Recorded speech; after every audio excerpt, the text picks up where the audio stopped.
David Crawford, as you and I have gotten to know each other and we're talking about entrepreneurialism, I can't think of anybody more that has kind of gone and grown a brand that really came from nothing, at least in the United States. And that is Floorball Guru, which is interesting because both you and I are wearing Floorball Guru t-shirts. And I do get asked from time to time about Floorball Guru. And it's kind of exciting because a lot of people didn't even know it existed, and you brought it to the forefront, and not just for this area of Lacey, Washington, but also nationally. Yeah, floorball has been really interesting to see it grow. Most people don't know it exists. Most people don't know what it is, or they have an idea of what it is given their history of floor hockey and physical education, or even street hockey or some of the other stuff.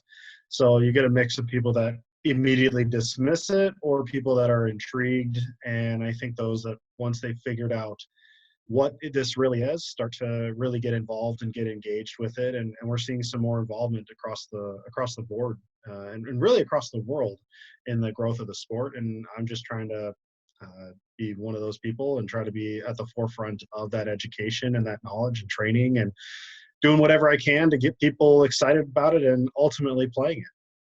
One of the things that interests me about entrepreneurs is that you took the risk. It's one thing to have the idea. It's one thing to try to implement some stuff, but you took the risk. You took not only the risk with the idea of bringing it out there, but also the financial risk. What were some of the things that kind of held you back at first of wanting to take that financial risk? The biggest thing in general was, is this going to work?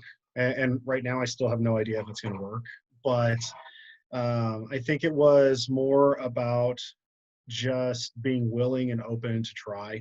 And I think a lot of people in general, I know a lot of people in general, have those ideas, have those passions that they've always thought about doing something, if only. And yet we spend more time doubting ourselves and finding excuses not to do things. And I'm first and foremost one of those people, and I still struggle with that to a number of degrees of, is this the right move that I'm making? How am I going to afford it? We're in a very interesting situation as we are right now with the quarantine, and that everything that I've built over the last 3.5 years is more or less on hold as far as income is concerned, and that has me a little bit worried in where things will go. But thankfully, I'm in a better situation than a lot of people because my overhead is very small. And I've planned for that. I've tried to be very conscientious of the risks that I'm taking, but knowing that in the end, I think that they're worthwhile. And so being willing to do that is a big part of it. So just taking that first step and just kind of running with it is a big part of the process. But that is part of the risk, is actually the planning out. You mentioned how far along you've been. It's about 3.5 years. I mean, that to me also is one of the issues that a lot of people have when they start up. They expect in 3.5 months to make something that blows up. You have to have a long game for this, correct? Yeah, it didn't start out um, fast. It didn't start out with me making money. It took quite a long time before I was able to actually bring in money into the business. And even then, when I started my business, I looked at what was out there as far as floorball specific and tried to take my strengths and figure out how I was going to differentiate myself from what's currently out there. What's currently out there for the mass majority is retail. People that are out there pushing it as far as businesses primarily are trying to sell equipment. While there is a lot of value to that, my initial focus was not on that. I think it's more important we educate people why the sport is here, why it's fun, the value that it brings, why kids love it in particular, and how this will have an impact on youth sports and ultimately adult programming in sports as we go forward with it, and how to get started. And then from that becomes the equipment. So for me, it was focusing on content and developing, pathways to get people aware of it, whether it's writing weekly vlogs, uh, evolving into a podcast, evolving into a published book, now evolving into retail sales. And all of that is over that time frame. And none of it has been a home run, I would say, but at the very least, it's put me out there where when I travel or when people reach out to me, they know me. Oh, you're the Floorball Guru, which is always funny to me. I definitely never thought that would be the case. Although I know, Troy, you told me that would happen when we talked about this a long time ago. And I think the biggest part is just trying to continue to be out there. So the hope being long term that turns into dollars and cents, and we can continue to build and expand and grow. But that's also about building your tribe, kind of building your people, the people that believe in you, but also want to not just consume what you've got, but want to engage with you, etc. That's where you're kind of seeing the difference, right? You talked about the book, you've talked about the sticks, the camps, the education. Isn't that about building a tribe that's beyond just a one shot type of deal to where people really want to be a part of what you're doing? Yeah, I think developing any sort of brand awareness and culture is obviously the biggest part when we're developing anything in general. Because if we don't have people that follow us, not just follow, but are engaged and actively engaged. I look on social media in general. I've got some of my competitors have very little access on social media. They're focused on, whether it's that word of mouth, they're focused on Google or Facebook advertising to kind of push their sales. And then others that have, you know, 20,000 followers. But I know if you do some digging on the competitors through social media, you can see the engagement that's happening, at least on a very basic level. And some of those are having very little to none, given the percentage that they have.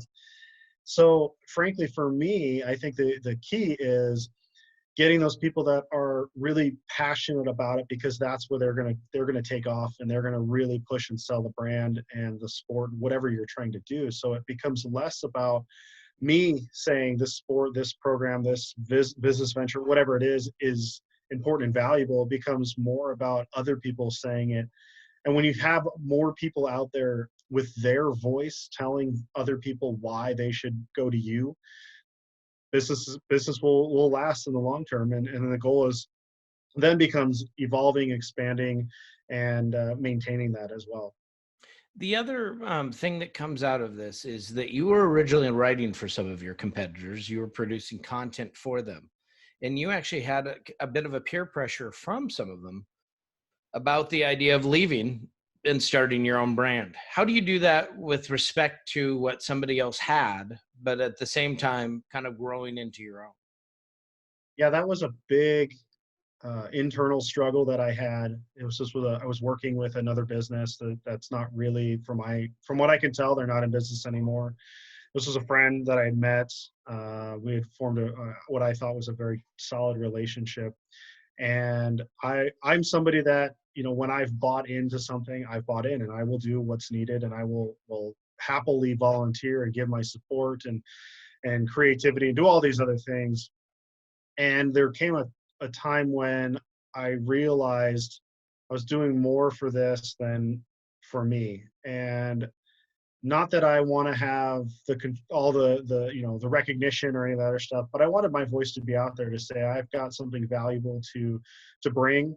I see a different avenue in the market and want to explore that. And I think that's where a lot of people come. If you're working in a business and you have this idea that maybe it's a competitor, maybe it's not, but you think you can do it better. I think you go and do that because that's what's best for you. Now, obviously, there's I think a right way and a wrong way to go about it. But as I was building it, I approached my friend and I said, "Hey, I'm going to do this." And at the time, it wasn't like I was being paid to help him. I was volunteering my time to push his brand and to help him and to do those things, and I was happy to do that. But when it came time for me to say I'm going to strike out on my own, that was not necessarily well received, and there was a lot of challenge for me, an initial struggle to, is this where I want to go? But in the end, it was, again, I think it's the right move. If you think it's the right move for you, go do it. I can't be mad at somebody that wants to go and make an improvement in their life. Go and do it. If I'm basing my business off of one person, and they leave, well, I need to be able to adapt and figure out how I'm going to grow that on my own, or find other people that are going to help me.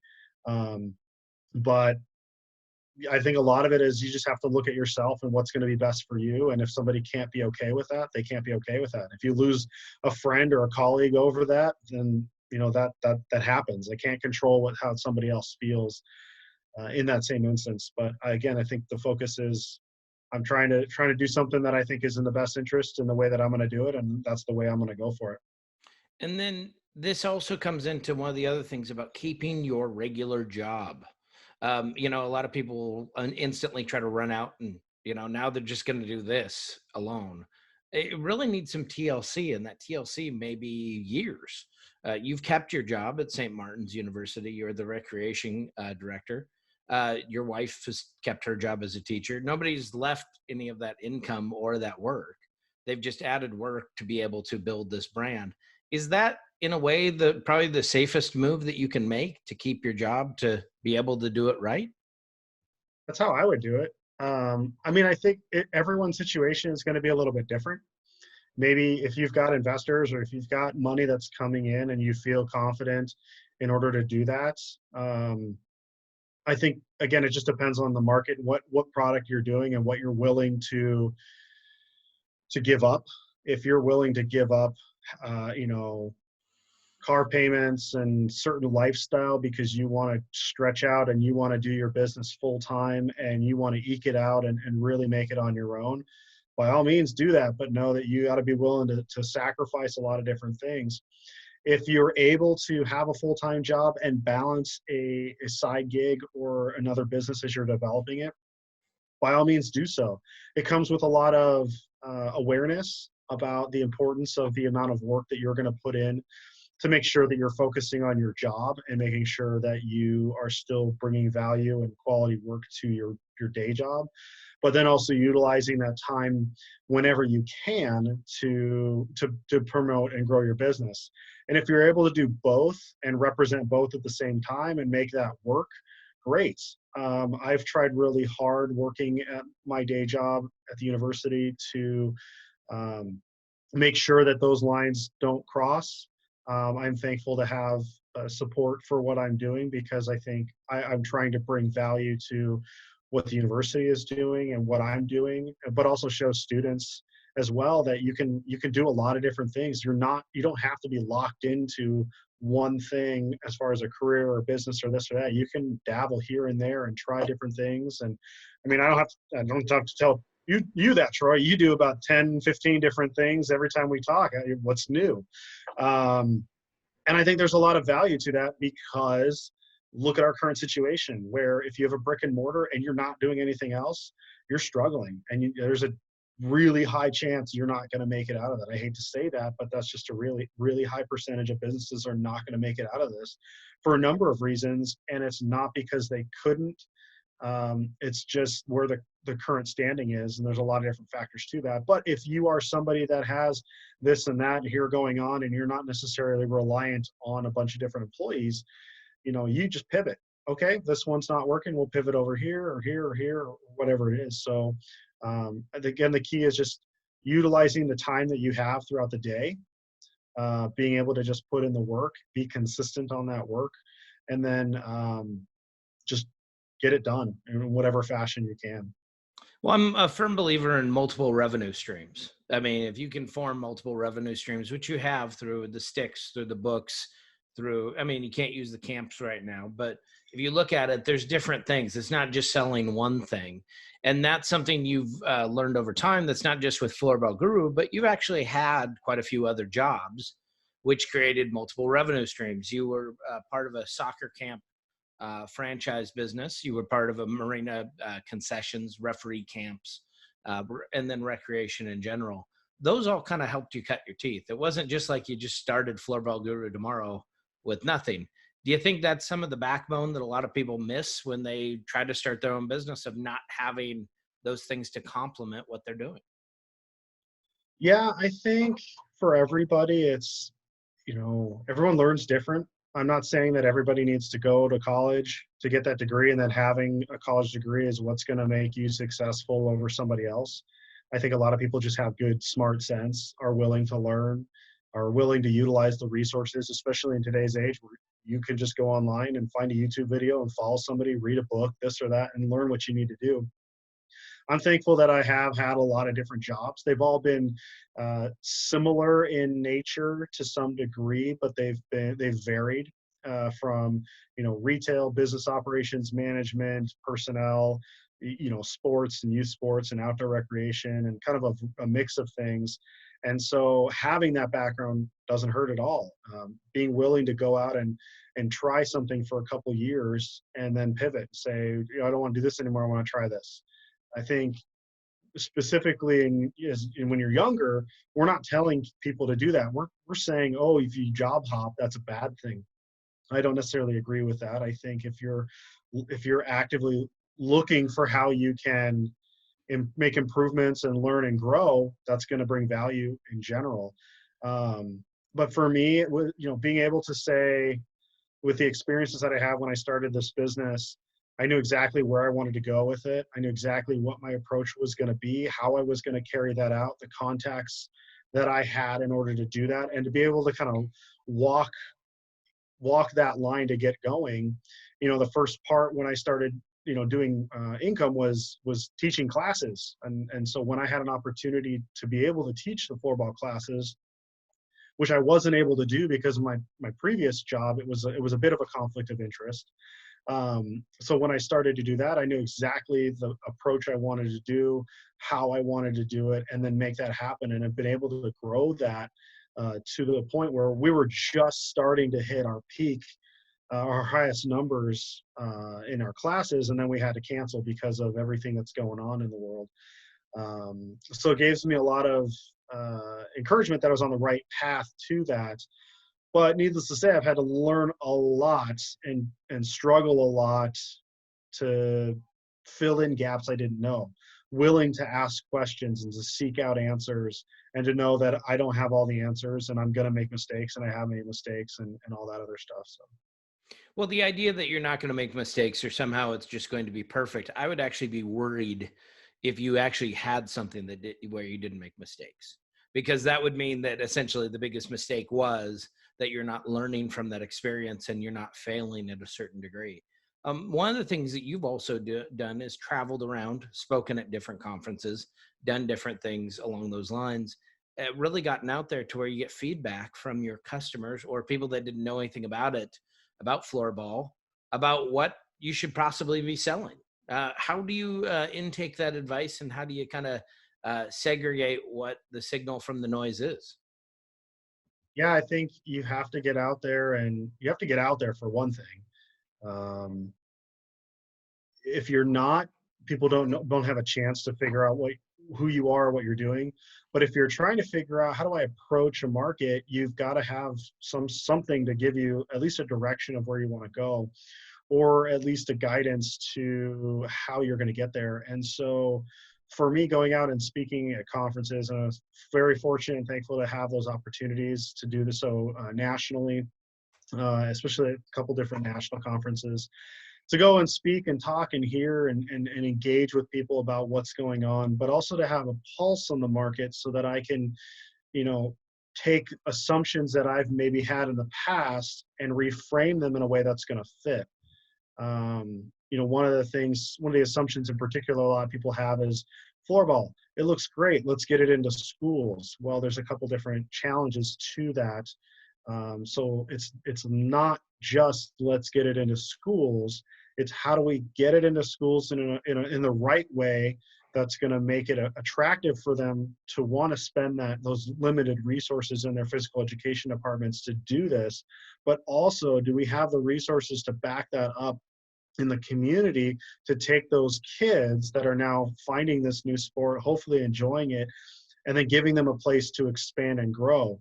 And so in my area, I focused on developing the youth classes, the camps, and then the leagues, so that as I've tried to approach and get it into the schools, that those kids, when those parents, when they start looking for, my kid really loves this, they want to do more, that there are those opportunities. And so a big part of what I'm trying to do is to get other people to kind of go in that route as well. because that's how it's going to grow. And frankly, there's such a big business uh, layout there for that, but we need to figure out how do we get more people to jump in and get some of that work done, whether it's, you know, doing their own businesses or figuring some of that other launch, attaching to other current businesses and adding this as part of their overall programming. The one component I think was helpful for you, and it was something that we experienced, and it was outside after we were having lunch at a Mexican restaurant. And we met up with a gentleman who wanted to do some type of similar stuff and had every naysaying thing of why you couldn't do something. It was something simple, like a live stream of an event, I think Mm. bowling or something. Bowling. And it was just and I took away from it that you can cause and make your own negative behavior. You can say no to everything, even when it could be possibly successful. I didn't know if that's what you took from it or what you found, but I definitely saw you changed kind of even your attitude towards Floorball Guru and what you could potentially do based on that conversation. Yeah, I think the world is full of naysayers. The world is full of people that are going to say no. And if you're one of those people and you're already saying no to your own business, it's not going to work out. You have to figure out how to embrace the no, but still push forward, even if it's going to fail or not in a certain idea. Because I think there's more to learn from the try and fail than to not even try. And you know what I've learned is there are so many people out there that say, "Oh, I wish," or how many, you know, think about how many times you're like, "Oh man, I totally thought of that idea. Why didn't I come up with it?" And somebody out there actually put the effort in to do it. Most people, they're not going to do it. I have actively set up a business model and given the keys to the, you know, keys to the castle, if you will, on how somebody could start a business doing what I'm doing. I don't know of anybody that's actually taken that advice at this time, and that's okay because I'm going to continue to push and pull and grow what I'm trying to do because I've got bigger aspirations on how this is going to go. It's just I'm trying to set up all the little pieces, and then in the being ready for that time when it's going to take off.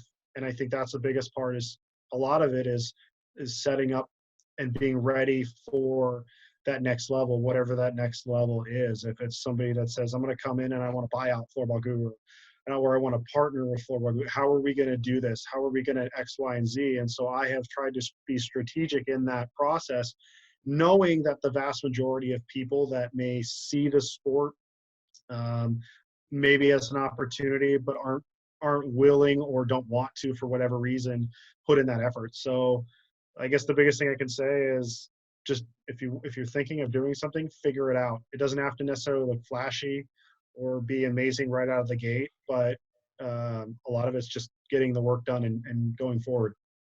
Boy, you talk about something that really used to infuriate me, which is like you could help somebody with their idea and then they'd automatically discount it.